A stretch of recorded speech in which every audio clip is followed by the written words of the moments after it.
Hi, everyone. Welcome to another episode of Masks Off. I'm Kim, And I'm Tia.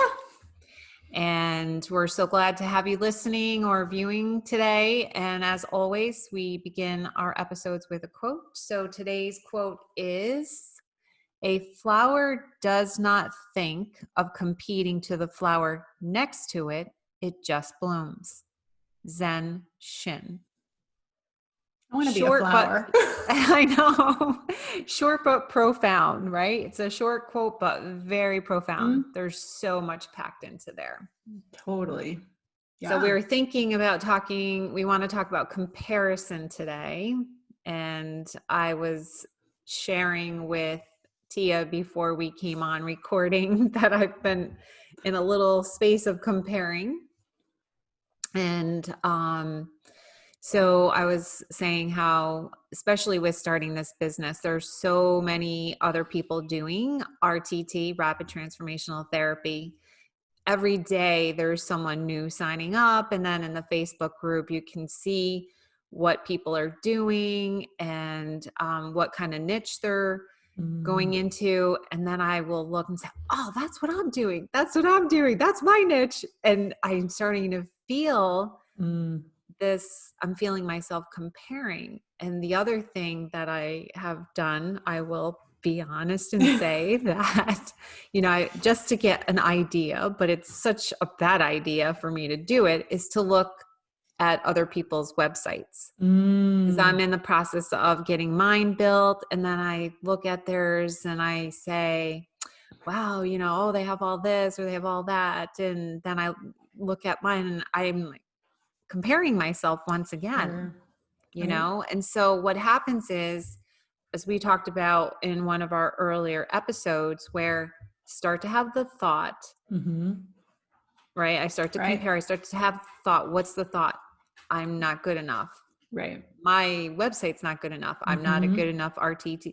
Then I start to feel like fear. I'll start to feel some fear, some anxiety, because now I'm feeling not good enough, less than, feeling in lack.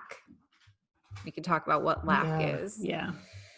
And then I have the feeling, and then if I allow myself to get caught up in it and run away with these thoughts and feelings, then I don't feel like doing anything. I start to self-sabotage, and I'm like, then I notice, those blocks up. Put the blocks up, put up the emotional block. Now I'm not working on, this is what could happen if I don't catch myself, and I have caught myself. So this is the process, right? If I'm not aware of what's going on and what's at play for me, if I let the thoughts get carried away and go into the feelings and then go into the behaviors of self-sabotage, what would that look like? It would look like procrastinating, even though I know I have a bunch of things to do to start marketing or whatever I have to do for my business every day. I find a whole bunch of reasons to not do them. Does that sound familiar? Yes, it does. I think most people, it does. Whether you have a business or not, it's going to stop your flow of anything. It doesn't have to just be business related. But, it's so easy to be like, I don't want to do that. Because if I'm not going to do it perfect, why do it at all? If I'm not going to be the best, why do it at all? Because if I'm not the best, it's not worth it. Because then, we live in this world where you have to be the best, right? We're culturally conditioned. Be the best. And if you're not going to be your best, why bother? Don't do it at all. And so when we're comparing to other people who we think are doing better than us, when in reality they may or may not be, and really doesn't matter. Like the flower, the flower doesn't matter that the flower next to it has a little brighter pink than it does, a little bigger, flower petals, whatever. It's just living and being. Right. The daisy doesn't say, oh, look at the rose over there. It smells so good. It smells so good. It's so beautiful. I'm so ugly. I just have these little petals. Or why even bother? Yeah. Why even bother to bloom? I'm just going to die right now and drop my petals. Love me. What is it? The daisy. He loves me not. Yeah, he loves I love me. I love me not. I love me. I love me not. We're just picking our little petals off of our daisy head. Oh my goodness, we're being silly today, but oh, it's so funny. It is when you It's so really fun. stop and think about it. Yeah, Isn't it ridiculous though? Like it we're all really is. unique. We are all unique, right? You bring And your voice into RTT and your skill set yes, into RTT because of your journey that you've already had and your ability and skill set to guide others and support others. And it doesn't mean that that other person you're comparing yourself to doesn't have a similar experience, but they're going to right. connect with a different person than you're going to connect with. Who they're meant to connect with, Exactly. and who I'm meant to connect with, who I'm meant to connect with. Right. And I've always been reminded too, I don't remember who told this to me, but it's that if we're not putting ourselves out there and blooming, being the flower that blooms, we aren't being of service because the person who needs us can't find us because we're Oh, not out so there. so good. So then how are we supporting not just ourselves, but then we're not supporting other people because we're energetically going to connect with different people. So That's so true. And that is what brings me back, to being grounded, and when I allow my mind to go in that place of comparison and that lack, yeah. what regrounds me is what you just said, is that I know that I bring a particular, not just skill set, but just my energy is meant to connect with others. And when I do sessions, I really, before a session, I just really try to ground myself and open myself to just be a channel so that whatever needs to come through me to help the other person does. So then I feel like it's not even me really who's helping, it's the energy. So that just takes the whole comparison piece out because it's not me. I just want to be present, open, and ready to just let whatever move through me and help the person that's in front of me. I love that. Yeah. And so then that takes the ego out, because there's another thing we have to talk about, the ego, right? So I literally have this conversation with myself before a session is I just want to put the ego aside and just be open. And that's how I'm going to best serve people. And when that happens, the client doesn't care what my website looks like. My client doesn't care if I have the niche, or whatever compared to other people. That's when my ego gets in the way. Right. Definitely. Because it's so easy for us to get so focused on the tangible, the stuff you can touch. Because I need to redo my website. I've been talking about it for 2 years now and I haven't done it yet. It will eventually happen. Yeah. But when I look at it, I'm just like, ugh, I don't like it. It's, it's an older style and all these things and other, like you said, other people, but that's just a thing. It doesn't have to be perfect, and it's not me. It's really. not you. It's my ego, right? It's the projection I want to put out in the world of who I am and how I can help you. But I don't get clients from my website. I get clients when we have a conversation and they're curious, and either our energy matches or our energy doesn't. And if our energy doesn't match, then I refer them to someone else, or we just bid each other goodbye, because that's okay. Yeah. And when that happens, I'm okay with it, because it's like, I'm not the best person to serve you and help you rise to your highest self. Right. And as long as you're open and not stuck in your ego, that the right people will come to you. Exactly. Because then you can go into, well, if my website's not good, if I'm not marketing in just the right way, I might not get enough clients, and I might not, make the living or generate the income. We talked about generating income before. All that needs to be put aside. We have to put that aside, because that is what gets us into this comparing and then coming from a lack space rather than an abundant space. Exactly. And we need to be in abundance for it to come in. That's the law of attraction or manifesting. Exactly. And it's not just related to our business, it's related to everything in life. Yeah. What are some other examples? parenting obviously is a huge, we're constantly, you see and this is a mask we're planning on talking about in the future, is the Facebook mask. You get on Facebook and it's like, oh, here our kids and I are doing this amazing thing. And, we went for this walk and they shared this beautiful little blah, blah, blah. And you're like, oh, my kid's not doing that. I must be a bad mom. Yeah. I'm not a good enough mom. So I see comparison there. I see comparison, even just going to the grocery store. How many of you look in other people's carts? What's in their groceries? They just have little things all like organic and healthy food. I've got all this shit food in my cart. I mean, it's I'm such a bad mom. I don't take care of myself, and not working out. Right? There's another one. Oh my goodness. Oh my God! Talk about comparison at the gym. And I think, and I think that's where we have to be careful, because sometimes comparison can be helpful in a way, because it can push us outside what we talked about before, push us outside our comfort zone, because it's like, if they can do that, maybe I can do that too. But that it's noticing it's an energetic push, not an ego push. So like, I miss working out in the gym, and I did small groups and team training and stuff. So it was like, I wasn't necessarily comparing to others, but the energy of the group up-leveled my workouts, up-leveled me to push myself a little further, and obviously I had more access to different weights and all of that. Yeah. Which I don't have at home, but I notice myself, like I have my workout I'm going to do at home, and it's like, okay, so you do X number of, sets and reps. And I'm like, I'm going through, I'm like, oh, it's getting tough. Maybe I'll stop after this set. And I catch myself, I'm like, no, if I was in class, I would keep going. But it's not the same energetic field, but it's not. So is that comparison, or is it just energetic up leveling and like, I can step into this and get outside my comfort zone? Like, or is that maybe like a little bit of competition? Like is competition the same as comparison? That's a great question. What do you think? I feel like there's a difference, because I think like that competition is more internal.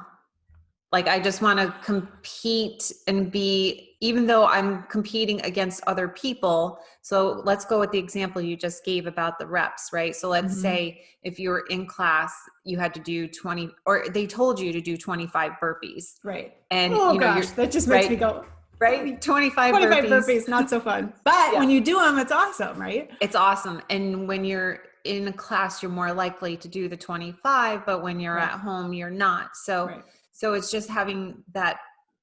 I agree with what you're saying. It's having that energy of having people around, and maybe accountability. Accountability. It's more like accountability. You see the person next to you really pushing and doing it. So you're wanting to compete, but you're wanting to be your best. Right. Whereas if you are comparing, it might be more like I think it would be, for me, I think it would be, oh, I'm not that good. Look at her. She's in such great shape. She can do the 25. I can't. I'm a loser. I'm so out of shape. Right. It's more the negative self-talk that starts to come in a little more. Which is unhealthy, where I feel like competition can be a healthy if it's not taken to an extreme. Right. Because it can easily tip. It's a delicate balance, that competition thing, and obviously you see it in your kids too. Yeah. Not everybody, but a lot of people do. So it's noticing, I think it comes back to what you said before, the ego. So comparison and competition is your ego coming into play. If it is, then you've tipped the scale. Then you're not in alignment. You're not in integrity. Yeah. And so, because I think now that I'm thinking about it, I wonder if, so comparison, we still, the flowers aren't comparing. We don't want to compare to a point where it has us stop forward movement. But perhaps looking at another person's website and be like, oh, I like that layout. Maybe I'll look at that layout for mine. You're not an ego, and you're not comparing with the negative self-talk. It's more, I'm gathering information. And so I'm inspired. Sometimes I get inspired. There's the word. Right? I'm inspired by others. That's so different, right? That's coming from a different energy. Like, I have looked at other websites and I have been inspired to then create my own based off of just some ideas. And then I came up with my own. Right. versus if I looked at the others and I was comparing, like, oh God, they're so good. You know, I can't do this. I'm not capable of doing this. I'm lousy. You know, I'm Right. never going to be able to measure up. That's it. I can Mhm. never measure up, be Right. good enough. Then that stops me from moving forward. That would be an unhealthy. Yep. So for our listeners, how can we best help? Like the comparison. So if you notice, if you're comparing from lack, Yes. you're not feeling inspired, you're feeling stuckness, you're feeling not good enoughness, Yeah. you're basically, your flower's wilting. Oh, yes. That's a good visual. So when you're in Yes. an unhealthy comparison It's or an becoming a unhealthy, weed.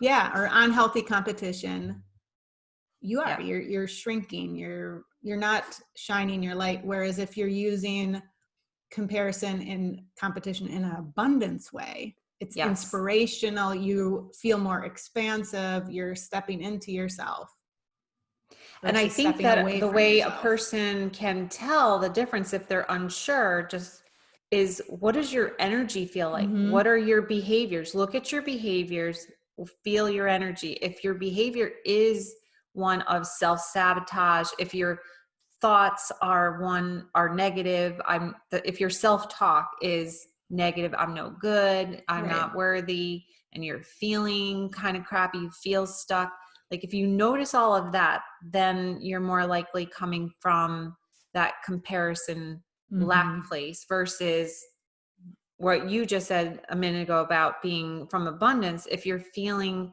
energized and you're feeling inspired and you're just kind of looking and gathering information and comparing, you're like, oh, now you want to keep going forward. Right. That's different. Yeah, and I think too, when you're in the lack, it's those thoughts, and oftentimes for me personally, what comes up in my brain is like, well, why even bother? Yeah, exactly. That's a Why bother? self-sabotage. Yeah. There's no point. It's never going to be enough. It's never going to look the way I want it to look. I mean, Yeah. and bringing up the website, when I did my very first website, so it has been revised a couple times. Again, it needs to be revised again. So if you look at it will be revised again. But I got to a point where because I was creating it myself, just using one of those website builders. Mm-hmm. And so it's, before you hit publish, and it sat for months because I'm like, I don't like this wording. Oh, there's probably a better picture for this. Or, oh, here's oh, I found another typo. Whatever it was not perfect. And so I wasn't going to I hit was just going to publish. say. And it took me a while to go within and notice, you know what? Like what I was saying earlier, my website's me, but it's not me.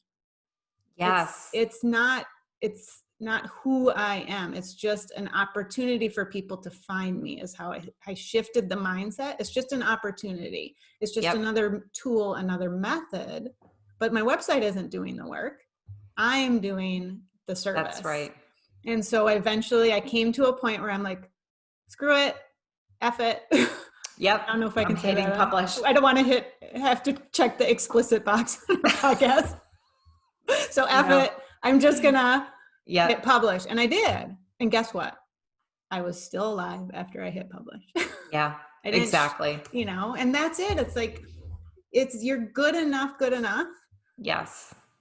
It doesn't have to be perfect. And that's very hard for perfectionists. Oh, yes. Speaking That from is super, experience. super hard because like the perfection mask, like that's, my number one. That's very, very hard. And that's really kind of what was going on for a few minutes for me when I was looking at other ones. And mine's not even published yet. It's been 3 months, but that's not because it's not my fault. It's still with the developer. So, but it will be published once it will be. They finish it up and you say it's good enough, right? Because you can always go back and make changes. Exactly. That's it. Yeah. I'm not going to have it go to like 30 revisions, No. So 2 things I'm thinking of. One is, even though I love the quote of the flower, but the other thing that Brene Brown talks about all the time, because Brene's a big swimmer, right? And she has been a big swimmer. And she always talks about, when she's wanting to discuss comparison, about staying in your lane. Yes. When you're a swimmer, you can think about it when you're driving or swimming, because she even talks about the story where when she was in competition, she would swim and she would go to look over at her opponent, in the lane next to her. Right. And how that can, even when you're running, right? They tell you runners, don't look back. Don't see where just stay in your lane, stay focused just on your run, on your swim, on your journey. That's all that matters. Right. That's like that. Wow. That's just like resonant. That's giving me the goosebumps because there's so much wisdom in that. So much. And I think powerful. It comes back to staying in our lane, right? So we only can control ourselves. Oh, right? So it comes back to that. And then it also comes back to the abundance in that you and I can be in our lanes and other people can be in their lanes, and there's room for everybody. There's room for everyone. And that's what we're not taught. No. That's what we're not taught. Right.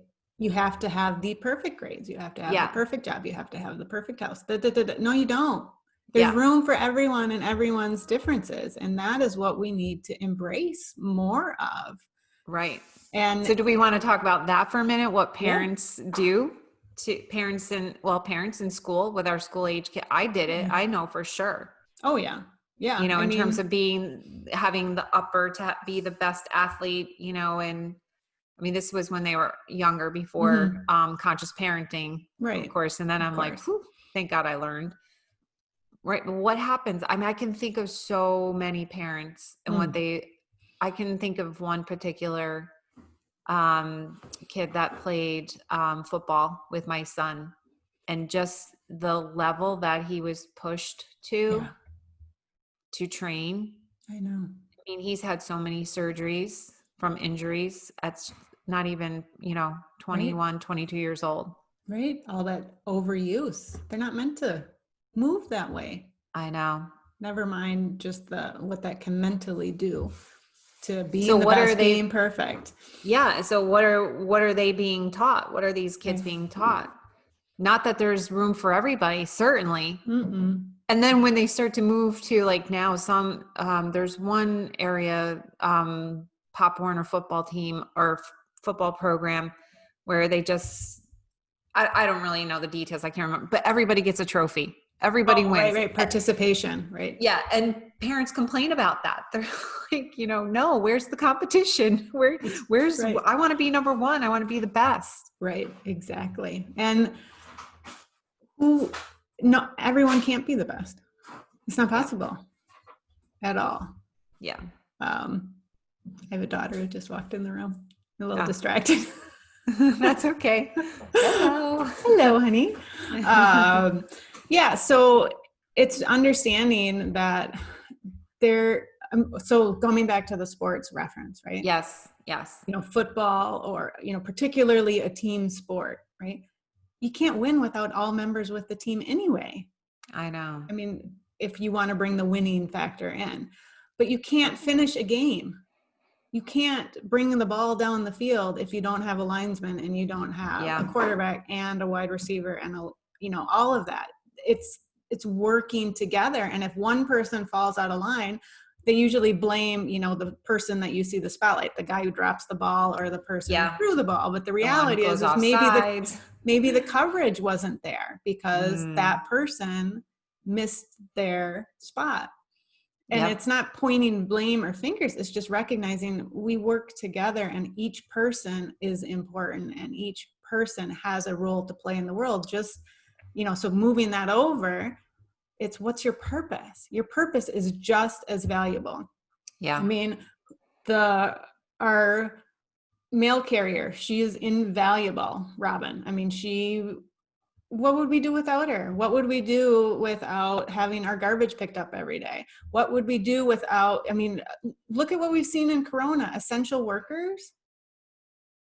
Who's more valuable in the world from a standpoint of keeping movement going? We need, and until Corona, some people, not all, would overlook. My daughters used to work in a grocery store. I worked in a grocery store in high school. Yep. I know how valuable and needed those jobs are. Yep. And is it what culture says is a great job? before. No. I mean, still, I mean, it's going to probably go back. It's not going to be a valued job or whatever. Who knows what's going to happen? But what we're taught, kids, schools, go to the best school, be a lawyer, be a doctor, be an engineer, you know, be these high level jobs, the comparing, right? So if you're not going to be a doctor, why even go to college? If you're not going to be a lawyer or an engineer or an actuariist or whatever, something that makes money, Yep. why bother? Why go to school? I mean, how many times do you hear parents say, oh, that kid's going to college and getting a history degree. What's the point? It's not worth anything. Yeah. It's like, it is worth something. It is. Is that child following their heart and doing something that lights them up, or are they doing something because you're worried about comparison? Yeah. And I'm They're so not taught generally, that. of course. No, and then they're miserable. Yeah. It's really unfortunate. But again, coronavirus teaching such a good lesson. I mean, I don't know about where you live, but here they may not even be able to go back to school in person. Right. They'll have to be online again. So how are you going? There's no sports. There's no in the classroom, you know, where you're competing. Mm-hmm. It's just, they're going to be learning from home. Right. Well, and then there's even been, I saw a little bit on Facebook, you know, but like the people are saying, and it's a great thing to think about. It's like, it's the race to nowhere, right? So what if we just took the year off? My daughter actually said, why don't we just take a year off? Why can't the college just shut down? You know, they figured out the money. I mean, if we can bail out airlines, why can't we fund the schools to make it for another year? Colleges. And all of that comes with it. Yeah, it's at a cost, but it means everyone can take a breath, get everything under control. Does it matter if your high schooler graduates at 18 or 19 in the grand scheme of things? No. Or are you going to put pressure and stress on families, and I don't have answers. I'm not claiming I have any answers, I don't either. But it's just what I've been, you know, it brought in another perspective of what is the rush? What is it's competition. Yep. It's money. It all comes to money. Right. It's standardized, you know, oh, well, we have to do it because our funding will get taken away. But the amount of stress, can you imagine? I mean, my clients who have little kids, or, you know, it's like, I know. How are you going to balance so let's say it's 2 days in the classroom, but now your work is back open. What do you do with those other 3 days? So people are having to choose between their jobs and their kids. It's true. So there's a whole nother rabbit hole we could go down, but it's. Yeah, exactly. It'll be interesting to see where that goes. I was just going to bring in one other thought about like why, you know, we've talked a lot in other episodes about the primitive brain. Yes. A lot. So if you think about really what is the competition about? Well, it's survival of the fittest. Exactly. Right? Because back in the primitive days, you had to be the strongest, the best, the whatever, the best person to kill the animal, to have the food on the table. You know, you needed to be in order to survive. Right. And if you were weak, you would die. If you die. Potentially. Potentially. Exactly. Probably many did back then. Right. But again, just like we have explained in previous shows, that we're not living in the tribal times anymore. Mm-mm. It's that danger is not there. Right. But we still have that part of our brain, that primitive part of our brain. It hasn't evolved completely. And so now it plays out. I have to be the best in sports. I have to be the best student. I have to go to the best college, get the best job. So it's, again, we just need more of an evolution. You know, we need to move into our more evolved part of our brain. Right. And recognizing that evolutionary time, generationally, the physiology isn't going to change, but we have the ability to increase our awareness, I'm going into that primitive brain. Now I have a choice. Yes. Do I want to stay there in the not good enoughness, the stuckness, if it's not perfect, I'm not going to do it at all? Or do we recognize, that's enough for everyone. Yeah. And that I don't have to stay there. Okay. So my biology triggered me back there, but now I have a choice. Yes. To stay or evolve. Exactly. I love that you brought up the brain.